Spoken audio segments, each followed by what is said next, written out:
গীতবিতান পরিক্রমণের 12তম পর্ব আজকের এই পর্বে গীতবিতানের পূজা পর্যায়ের অন্তর্গত গান উপপর্যায়ের গানে গানে তব বন্ধন যাক ঘুঁচে এই গানখানি সম্পর্কে আমার আজকের অনুভবটুকু ব্যক্ত করব।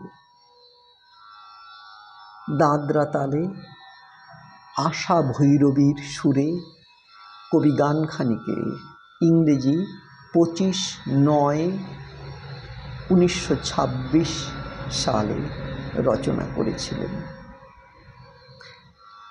গানখানি পূজা পর্যায়ের এবং গান উপপর্যায়ের 10 নম্বর গান। কবি লিখছেন, গানে গানে তব বন্ধন যাক টুটে, রুদ্ধ বাণীর অন্ধকারে কাঁদন জেগে ওঠে।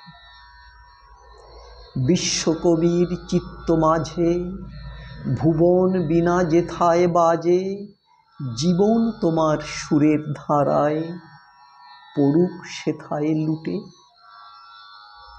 ছন্দ তোমার সুরের ধারায়, ছন্দ তোমার ভেঙে গিয়ে দ্বন্দ্ব বাঁধায় প্রাণে, অন্তরে আর বাহিরে তাই টান মেলে না টানে।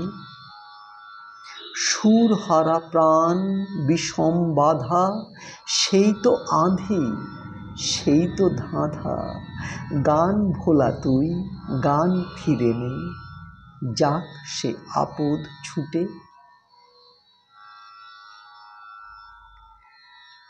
গানে গানে আমাদের সব বন্ধন কেটে যাক, এটাই কবির প্রার্থনা।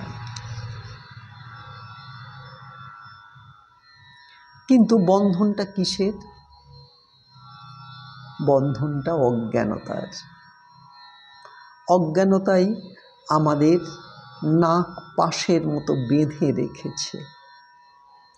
এই অজ্ঞানতার বন্ধনের কারণে জীবনের বাণী যখন রুদ্ধ হয়ে যায়, চারিদিকে অন্ধকার যখন ঘনিয়ে আসতে থাকে, অসহায়তা যখন গ্রাস করতে থাকে, জীবনের ছন্দ যখন চলে গিয়ে জীবন হতশ্রী হয়ে যায়, জীবন যখন অন্তর্দ্বন্দ্বে ক্ষতবিক্ষত হতে থাকে, সুর হারিয়ে জীবন যখন কেবলই অসুরের দাপাদাপি বাড়তে থাকে, জীবন যখন তার অমৃত মন্থনে অমৃতের পরিবর্তে গরলকেই উদ্গীরণ করতে থাকে, কবি তখন গানের কাছে ফিরে যেতে চান।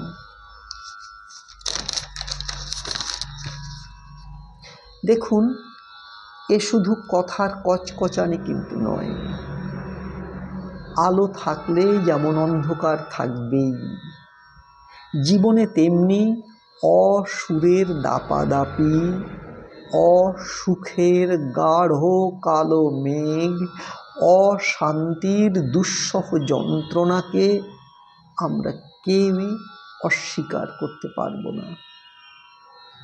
এক্ষেত্রে শব্দগুলো থেকে অগুলোকে বাদ দেওয়ার চেষ্টাটাই কিন্তু দাওয়াই। অসুরের অকে যতই আমরা ফিকে করে দিতে পারবো, ততই আমরা সুরের সঙ্গে একাত্ম হয়ে যেতে পারবো। অজ্ঞানতা যদি সমস্যা হয়, তবে উত্তরণের রাস্তা কিন্তু জ্ঞান। সমস্যা যদি অন্ধকার হয়, সমাধান কিন্তু আলো। কোনো নেগেটিভ বিষয়কে দূর করতে গেলে তাই চাই পজিটিভ দৃষ্টিভঙ্গি। কবি তাই জীবনের সুরকে বিশ্ব সুর, বিশ্ব ছন্দের সঙ্গে মিলিয়ে দিতে চাইছেন।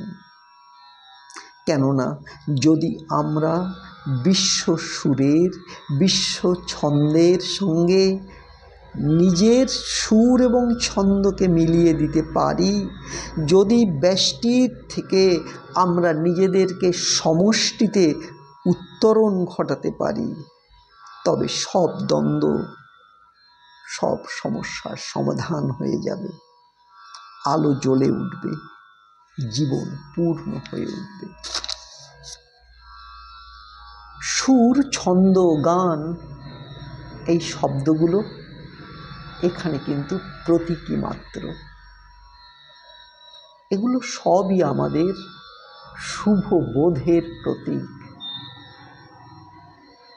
আমাদের কারুরই জীবনে যেন, আমাদের কারুরই জীবন বাণী যেন রুদ্ধ হয়ে না যায়, ভাব এবং ভাবনার স্রোত যেন বইতে থাকে। তা যতই দ্বন্দ্ব থাকুক না কেন, এই কামনাটুকু নিয়েই আজকে শেষ করলাম। আজ প্রভাতে রবির সাথে। সবাই ভালো থাকুন। নমস্কার।